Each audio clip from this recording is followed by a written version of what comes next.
Hey guys, it's Dina. I wanted to take you through a tour of the updated software that Silhouette recently released, which is their V4 version. I really like it. I feel like they're moving in the right direction with enhancements to their existing tools for designs and the new features that they've introduced in this version. What I'm going to do today is a basic overview of this new look and feel and some of those enhancements and new pieces.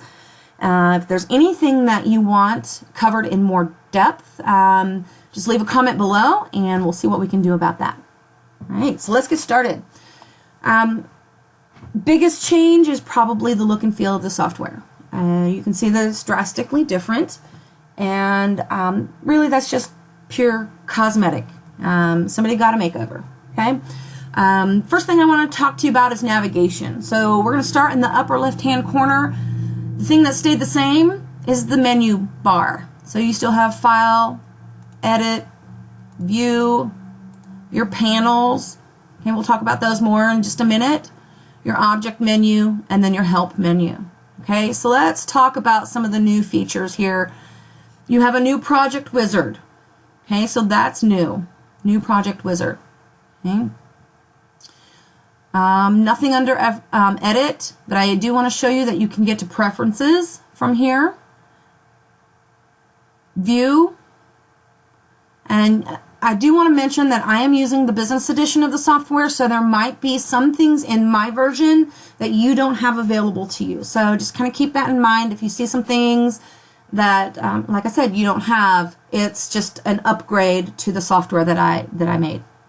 Your panels, like I said, we're going to go through these in a little bit, but basically they renamed this, and I'll show you the panels in just a moment. Object. This is not changed. Okay, everything that you had in here before is still in there. You can still mirror, you can arrange, you can align, you can rotate, you can replicate, you can modify. And then your Help menu. One thing that I really like in here that they've added is a tutorial section. Okay, so under tutorials, and this is going to be helpful for those people who are brand new to the software, or you want to review how to do something such as modifying a shape, or tracing an image, or how to do text to path. Okay, so basically all you do is you select the topic that you want to view, you click Start, and then it shows you in a little pop-up window the steps with text on what to do. It is not complete, especially on this one. They're telling you to adjust the text, and basically there's one more step if you want to do this, and that's a whole other topic. But just keep in mind that these are basic tutorials to get you started, and then you can always research to find out additional information, or if there's something else that you can or need to do for that particular item. Directly underneath the menu bar is your standard toolbar. You can create a new workspace, you can open up an existing design, you can save, you can print, and so on. You'll notice that some of these icons have changed, but the functionality is still the same. Okay, and if you hold your mouse over the icons, it will tell you exactly what they do. It gives you a tooltip. Directly underneath the standard toolbar is what they're calling the quick access toolbar. Right now you're not really seeing too much on there because I don't have anything in my workspace. But once you have a design, a text typed out, or anything on your workspace, then you get more options. On the left hand side you have your drawing tools, so you can select an item, you can edit the points, you can draw lines, arcs, squares, circles, you can draw with the pencil, your text. So all of these tools are still here, they function the same. And then they've moved the selection tool from the top toolbar, the main toolbar, down to the left side on their drawing tools. Over on the right side, you have your silhouette tools, and this is where the flyout menus or the floating menus come into play. So when you first open your workspace, this is exactly what you will see. Okay, you have a blank workspace in a 12 by 12 size. Your page setup menu is already displaying, so you can make those adjustments quickly. And then if you need to go and do anything else, you have the ability to open up those flyout menus or floating menus directly from this toolbar here. And they act as a toggle. So you click it on and then you click it off. Okay, so that's one way to open and close them.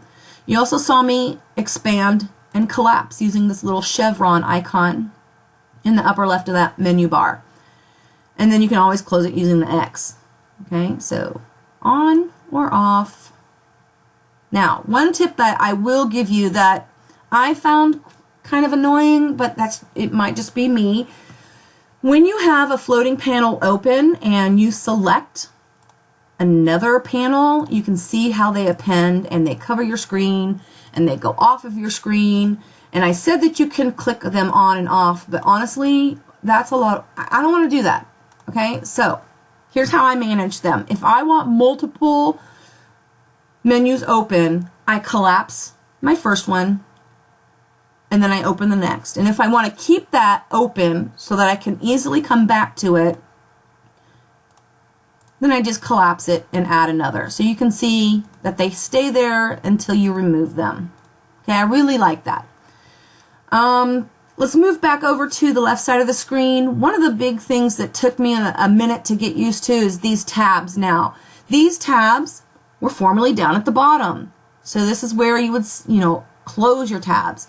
The other thing that they've done is they've given you a plus sign that you can continue to add new workspaces or new tabs up here. I accidentally kept clicking that plus sign instead of the X, and I kept opening tabs. So it just took a minute to kind of get used to that new piece there. But I really like it now that I'm used to it. Okay. Another way that you can open those up is use the keystroke Control N. Okay, so that's going to open up a new workspace. Or just use your new drawing up there. Now I'm going to take you back up into File, and I want to show you the new project wizard because I really like this, and it's something that people have been asking for a long time. And what you want to do is go to File, click New Project Wizard, and you can see that it also gives you a keyboard shortcut. If you're like me, I'm all about that quick and fast. Get me in there and get me out, right? So when you click on it, it opens up a new project. You can choose blank document. Do you want to make a card? Do you want to deal with rhinestones? And again, keep in mind, some of these are specific to different machines, like the Curio is going to do your stamping and stippling. Your sketching you can do with the silhouette. Your rhinestones, you can do with the silhouette, but you have to have a specific software version to do it. All right, so just kind of keep that in mind. All you have to do is click on the project and then click Start, and it's going to open up the template for you automatically. It kind of takes all that guesswork out of sizing and placement and all of that. I kind of like it. I almost wish that they would have more in there, but maybe they'll do that. I'm not really sure. So I really like that feature along with the tutorials underneath the help section. Okay, now let's talk about these document tabs, which are in this turquoise or teal color over in the upper right hand corner. Design is where you're currently at. This is your workspace area. This white space is technically called the workspace. The gray area is called your holding area. So anything that's in the gray area will not cut, it won't print, it won't do anything like that. It's just kind of floating out there waiting to be used.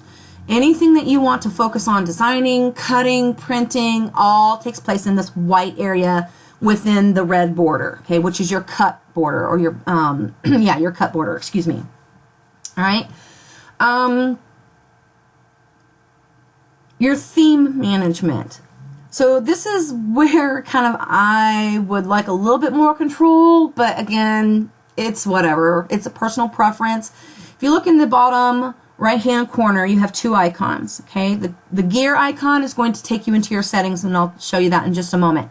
Directly below that, where you have 3 circling arrows, is going to allow you to change the visual look, the makeup. Okay? And you're putting makeup on your screen, basically, by clicking that icon. And you really only have 3 options. Not too jazzed about it. I like the darker, personally. If I had a choice, I'd probably make everything closer to this color here. But again, that's just my preference. I'm going to take you up into the preferences now, so you can get to them by this gear icon in the bottom right corner, or under view, edit, and then preferences. All right. The one thing that I want to show you, because I'm using Windows 10, and on Windows 10, just depending on the software, if it's an old version of a software, your icons and your screen size can be really, really small, and that is really hard on your eyes. So one thing that you can do is you can change your button size. So under display, look in the middle of the screen for button size, and then move your slider wherever you want. You can click apply, and then you can see that it changes your button size. Now if you go too big, notice down here in the bottom right that you have a little icon. It's supposed to give you a little flyout menu to show you additional items. I'm not seeing it. Let's see if I can take it bigger. There we go. I just don't think I had it big enough for you guys to see that. So icon size is great, right? But then I'm missing some of them. Just know that they're underneath this little hidden menu, okay?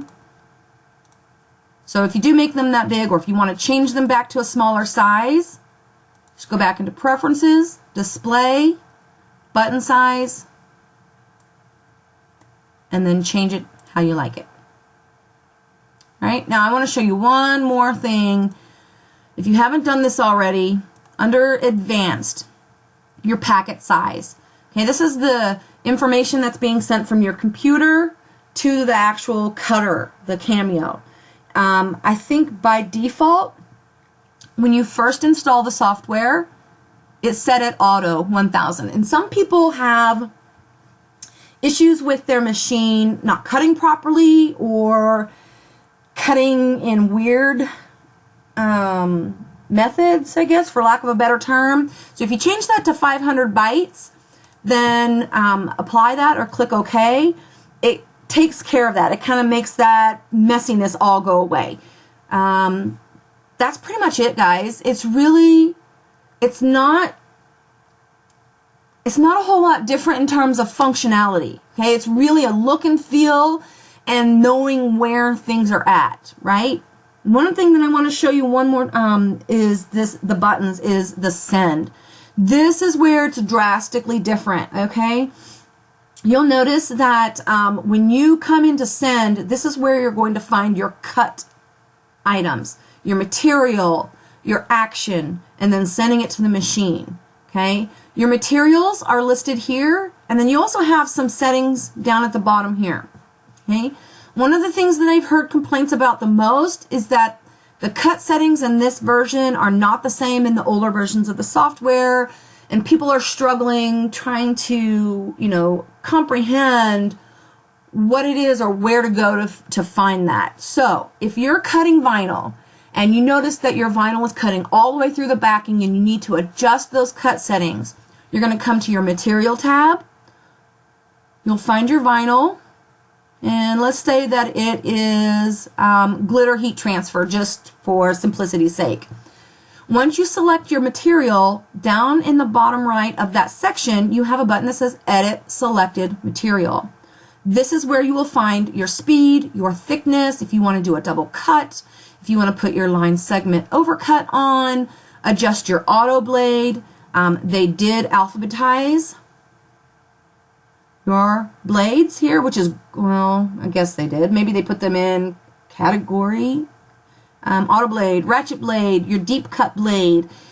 So just keep in mind that auto blade is the only one that will automatically adjust your blade based off of your settings here. If you're using the deep cut or the ratchet blade, you manually change that regardless of how you have your settings in the software here.